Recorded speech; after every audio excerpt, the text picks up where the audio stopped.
पनवेल परिसरातील भारतीय जनता पक्षाचे सक्रिय कार्यकर्ते प्रभुदास भोईर यांच्यावर पक्षाकडून महत्त्वाची जबाबदारी सोपवण्यात आली आहे। महानगरपालिका, पंचायत समिती आणि जिल्हा परिषद निवडणुकांमध्ये त्यांनी केलेल्या प्रभावी कामगिरीची दखल घेत भाजप प्रदेश कार्यालयाकडून त्यांचे विविध पदांवर नियुक्ती करण्यात आली आहे। भाजपच्या प्रदेश कार्यालयात पार पडलेल्या पदग्रहण सोहळ्यात रवींद्र चव्हाण यांच्या हस्ते प्रभुदास अण्णा भोईर यांनी पदभार स्वीकारलाय।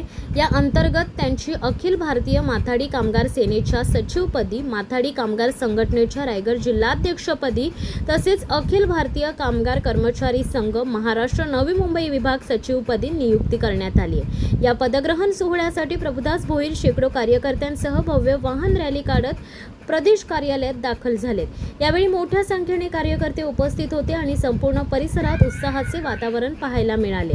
पदभार स्वीकारल्यानंतर प्रभुदास भोईर यांनी आपल्या भाषणात सांगितले की भारतीय जनता पक्षात सामान्य कार्यकर्त्यालाही मोठ्या जबाबदाऱ्या दिल्या जातात। पक्षाने माझ्यावर दाखवलेल्या विश्वासाला मी निष्ठेने न्याय देईन आणि पुढील काळातही जनतेसाठी काम करत राहीन। यावेळी त्यांनी पनवेलमधील वरिष्ठ नेत्यांचे आभार मानले। त्यामध्ये रामशेठ ठाकूर, प्रशांत ठाकूर, विक्रम पाटील तसेच इतर पदाधिकारी आणि कार्यकर्त्यांचा समावेश होता।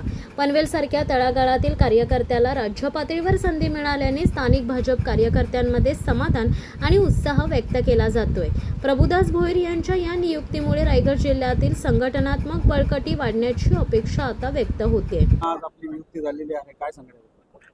सर्वात पहिले तर माझे जे नेते आहेत, जसे माझे सन्माननीय लोकनेते रामशेठ साहेब, प्रशांत दादा किंवा महेश बाले साहेब आणि आमचे जे आज रवींद्र चव्हाण साहेब जे माझ्यावर अध्यक्षाची जे आमच्यावर जिम्मेदारी टाकलेली, म्हणजे आमचे सर्वच मार्गदर्शन, सर्व आमचे नेते, म्हणजे आज माझ्या जी ग्राउंड लेवलची जी कामाची दखल घेऊन ती माझ्यावर जिम्मेदारी टाकली। मी सर्वात पहिले माझ्या सर्व नेत्यांचा आभार मानतो। खरंच मी तुमचा ऋणी आहे आणि ज्या जिम्मेदारीने तुम्ही माझ्यावर काम टाकसाल त्या पद्धतीनेच मी काम करणार आणि बघून अशी माझ्यावर जिम्मेदारी टाकली त्यापासून मी म्हणजे माझे सर्वच कार्यकर्ते एकदम त्यांचं म्हणजे आभार मानतो। आंतरराष्ट्रीय विमानतळ आपल्या जवळ आलेलं आहे, स्थानिक मुलं कामाला लागली पाहिजेत, काय करून स्थानिक मुलं कामाला लागली पाहिजेत ही सर्व आमच्या नेत्यांची तर त्यांची जिम्मेदारी आहे ना, त्या पद्धतीने तेही म्हणजे काम करतातच। पण आज माझ्यावर पण ती जिम्मेदारी दिलेली आहे, त्याच्यात एक पद मलाही दिलेलं आहे, तर त्या पद्धतीने मी पण माझं चांगलं काम करत राहील।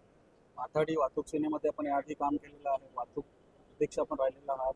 आपल्या कामाचा जो आवाका आहे तो महाराष्ट्रभर पसरलेला होता। आज पुन्हा आपण माथाडीच्या भाजपच्या मध्ये नियुक्ती झालेली आहे, कशा पद्धतीने पुढचं काम असेल? माथाडी चळवळीचा मी पहिल्यापासून आहे, कारण की तुम्ही बघत आले का मी माथाडीचा पद नसताना पण आमच्या सन्माननीय प्रशांतदादांच्या जल वाढदिवसानिमित्ताने मी ॲम्ब्युलन्स दिलेली आहे आमच्या गावकऱ्यांच्या वतीने आणि पहिल्यापासून म्हणजे मी काम करत आलो आहे माथाडी, कारण आमच्या एशियामध्ये सर्वात मोठा असणारा जो स्टील मार्केट आहे तो आमच्या स्वतःच्या गावात आहे।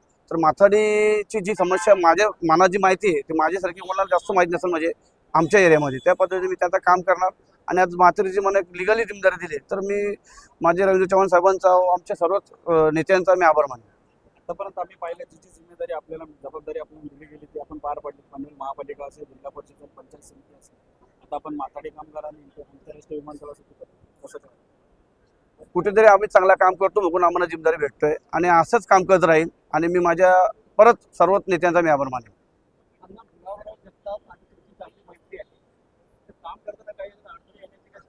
काम करायची आपलं जो परिस्थिती आहे आणि काम करायचं जे आपली स्टाईल असतो ना ती जर चांगली असली तर मग कुठे अडचण येत नाही आणि आम्हाला आमची भूमिका आमच्या नेते आम्हाला भाजपा पक्षाचा जो प्रोटोकॉल आहे त्याच्यामध्ये रूल्स तोडून कुठलं काम होत नाही आणि आम्ही रूल्समध्ये काम करणार, तर आमचं रूल्समध्ये काम होतं, आमचं काम सर्व समस्या लोकांची सॉल्व्ह करू शकतो आम्ही। आणि आज आपल्याला अखिल भारतीय माथाडी कामगार संघटनेच्या रायगड जिल्हाध्यक्षपदी रवींद्र चव्हाण साहेबांनी आपले भारतीय जनता पार्टीचे प्रदेशाध्यक्ष त्यांनी जी नियुक्ती केलेली कसं बघता याकडे आणि थोडंसं मार्गदर्शन देखील आपल्याला केलं, एकंदरीत आजचा आपला अनुभव कसा आहे? आजचा अनुभव मी तुम्हाला म्हणजे बोललोच का खरंच मी आभार मानेन, आणि अनुभव आपल्याला आहे म्हणून आपल्याला जिम्मेदारी दिलेली आहे, आता जिम्मेदारी तशी भेटत नाही आणि त्याच पद्धतीने आता तुम्ही बघा मला एक सोडून दोन पदं दिल्यात आज स्वतः चव्हाण साहेबांच्या हातून दिलेले, म्हणजे महाराष्ट्राचे जे आमच्या अध्यक्ष प्रदेश अध्यक्ष आहेत त्यांच्या हातून जर मला आज गौरव केलेला एक प्रकारे माझा, तर मी त्यांचं आमच्या देशाचे पंतप्रधान नरेंद्र मोदीजी, आमचे देवेंद्र फडणवीसजी यांच्या सर्वांचाच आणि आमचे सन्माननीय लोक रामशेठ असो, प्रशांत दादा असो किंवा जे आपले महेश शेट असू दे, सर्वांचंच आमच्या नेत्यांचा मी आभार मानेन. जिल्हाध्यक्ष असो, आमचे नितीन दादा असो, महापौर, सर्वांचंच मी आभार मानेन. कारण की आज त्यांचे जवळ मी काम केलं, त्याला माझं काम आवडला बघून आज माझे मोठे नेतेही मला आज जिम्मेदारी देऊन मला हे केलं, पद दिलं. अण्णा, एवढ्या कमी वेळामध्ये महाराष्ट्र लेवलला आपल्याला जी पदे मिळाली, पाठीमागची जी आपली कामं होती, महानगरपालिका असतील, पंचायत समिती, जिल्हा परिषदची कामं असतील, त्याची पोचपावती म्हणून ही पदं तुम्हाला मिळाली कसं वाटतं? निश्चितच, कारण की ते काम भाजपा पक्ष सामान्य कार्यकर्ता मोठा जातो, काम केल्यावर पुढे जातो. तसं ते आज दाखवून दिला. सामान्य कार्यकर्ता काम करतो आणि भाजपाचे जे नेते ते पुढे घेऊन जातात सामान्य माणसाला, ते आज ते दाखवून दिला. आज तुम्ही ताफा घेऊन असंख्य कार्यकर्त्यांचा पदनियुक्ती कार्यक्रमात आला होता. तुमच्या मागे ही कार्यकर्त्यांची फौज आहे, काय सांगाल?